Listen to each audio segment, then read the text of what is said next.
ఇప్పుడు నేను మీకు స్టోరీ చెప్తా చూడండి.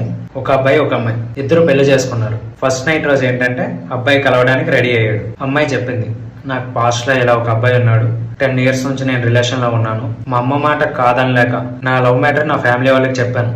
వాళ్ళు ఒప్పుకోలేదు. పాయిజన్ తాగి చనిపోతా అన్నారు. ఇంకా నా వల్ల కాక నా మనసు చంపుకొని నేను పెళ్లి చేసుకున్నాను. ప్లీజ్ నన్ను అర్థం చేసుకో, నేను నీతో చేస్తాను, నేను నీతో ఉంటాను, కాకపోతే నాకు కొంచెం టైం పడతానని చెప్పింది. సరే నీ ఇష్టం, నీకు ఎంత కావాలంటే అంత టైం తీసుకో అని చెప్పి అబ్బాయి అక్కడి నుంచి తను ముట్టుకొని కూడా ముట్టుకోలేదు. 10 days అయింది, 1 month అయింది, 1 year అయింది, 2 years అయింది. 2 years తర్వాత అమ్మాయి వాడితో కలిసింది. అమ్మాయి ప్రెగ్నెంట్ అయింది, తనకు ఒక బాబు పుట్టాడు.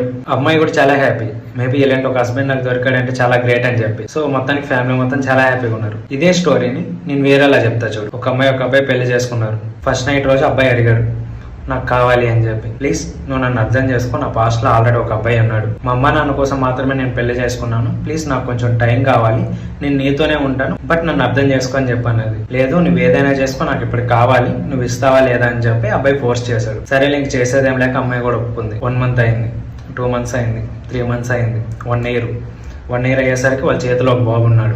ఈ లైఫ్ ఏంటంటే అమ్మాయికి నచ్చట్లేదు. సో అయినా తప్పక ఇంకా తన దగ్గరే ఉంటుంది. ఇందులో హైలైట్ ట్విస్ట్ ఏంటంటే వాళ్ళకున్న అబ్బాయి వాడికి పుట్టినాడు కాదు, వాళ్ళు ఎవరికి పుట్టినాడు. జరిగిన ఫస్ట్ డేకే తను వాడికి కాల్ చేసింది, ఇలా నా సిచ్యువేషన్ ఉంది, ఏం చేయాలో నాకు తెలియట్లేదు, బట్ నేను నీతో వచ్చేద్దాం అనుకున్నా సరే రాలేని సిచ్యువేషన్ అది, ప్లీజ్ నన్ను అర్థం చేసుకో అని చెప్పి అబ్బాయిని కన్విన్స్ చేయడం స్టార్ట్ చేసింది. ఏం చేద్దాం చెప్పన్నాడు. సరే మనం కలుద్దాం అని చెప్పి ఇదైంది. సో కలిశారు, చాలా సార్లు కలిశారు. సో అలా కలవడం వల్ల ఆ అబ్బాయి వీడికి పుట్టినాడు అనమాట.